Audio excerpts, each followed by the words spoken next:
Hi guys, welcome back to my Metropolitan Division preview, and right now I'm going to be talking about the New Jersey Devils, who have finishing sixth in the Metropolitan Division, which may come as a surprise to a lot of people, but I'm going to explain why in a little bit. So the New Jersey Devils made the playoffs last year after finishing second in the wild card spot in the wild card race. They lost to Tampa in the opening round. As I mentioned, I have them finishing sixth. And the reason for that is I don't think that there's enough depth there on the blue line. There's a lot of questions about the goaltending with Corey Schneider's health and kind of meh center depth.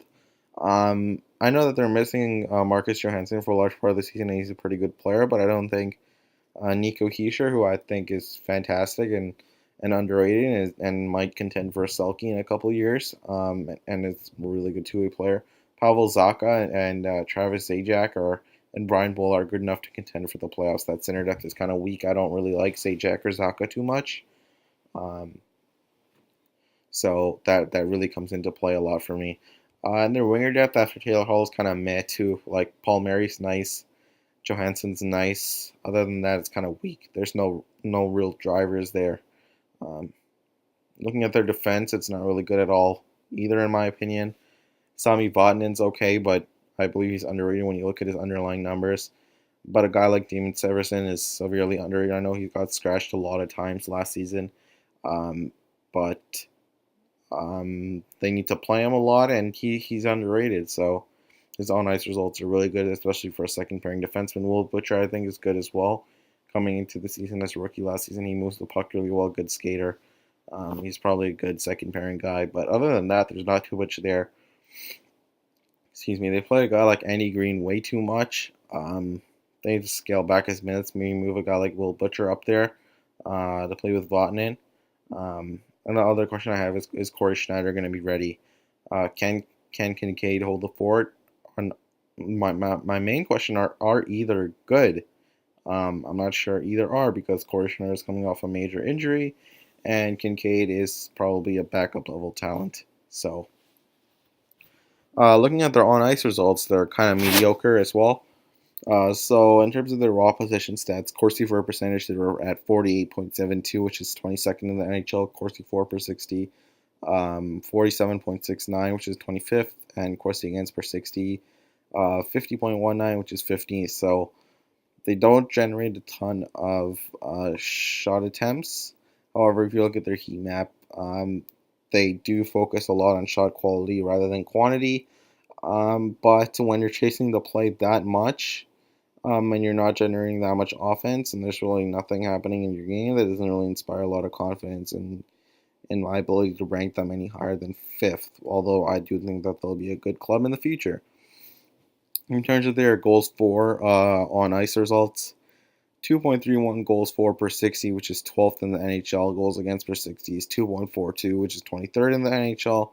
So they're kind of a really good offensive team and a kind of bad defensive team, which is the exact opposite of their shot generation, shot suppression, statistics, where they kind of outperform their goals for and underperform their goals against. But when you look at their expected goals for, according to Corsica, it was at 2.37, which is 10th in the NHL. But their expected goals against was 22nd at 2.36 goals against per game.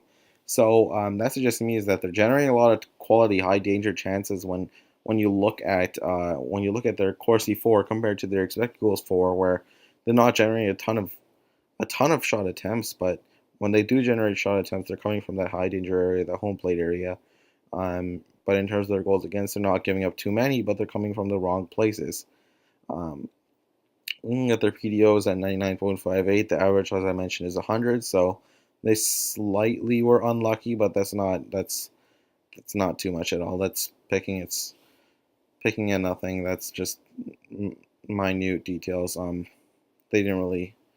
You shouldn't expect any regression or regression to the mean either. They weren't too unlucky. They weren't really lucky either. In terms of penalty differential, they were a +9, which is 13th in the NHL, so they did a good job of drawing penalties. In terms of the most important player, Nico Hischier, I think he's incredibly underrated. He's probably a low-end number one center right now. And I think the kid has Selke potential. I think he's an amazing two-way player. I mean, I went back and I saw a stat on Twitter where he had the best primary point rate per 60 minutes, other than McDavid, for a really, really long time. Like better than Matthews, better than a guy like McKinnon, better than a guy like Sagan, or sorry, Hall, Stamkos, um, Tavares, I believe. So his primary point rate was incredible. He didn't get that much power play time either. So with an increased power play role, with natural development as a young player, I think he could hit 70 points and still keep those beautiful on ice results intact. Their minus player is Green. He gives up too many high danger chances when he's on the ice. Too many shot attempts when he's on the ice. He's chasing the play a lot. He really drags his partners down. When you look at his relative results, he's getting old and he plays too many minutes. So they need to drag those minutes back. So in conclusion, the reason why I don't think that they're going to finish any higher than sixth is just because of the lack of center depth, the lack of offensive depth. I don't really like their defense either. It's kind of meh. But I could definitely be wrong, and instead of them falling out of the playoffs, they might prove me wrong and make the playoffs. But as of now, I think they need to find a more quality second line center. They need to find another play driving winger, and they need to find a top pairing defenseman, at least one top pairing defenseman, because their defense looks kind of weak right now. But I do like the guy they drafted this year, Ty Smith. Um, he was, in my opinion, a really, I'm not going to say steal yet because we need to see how he progresses, but he's a really, really good pick at 17 where they got him. So, in conclusion, thank you for watching. Please like and subscribe, and I'll see you in the next video. Thanks.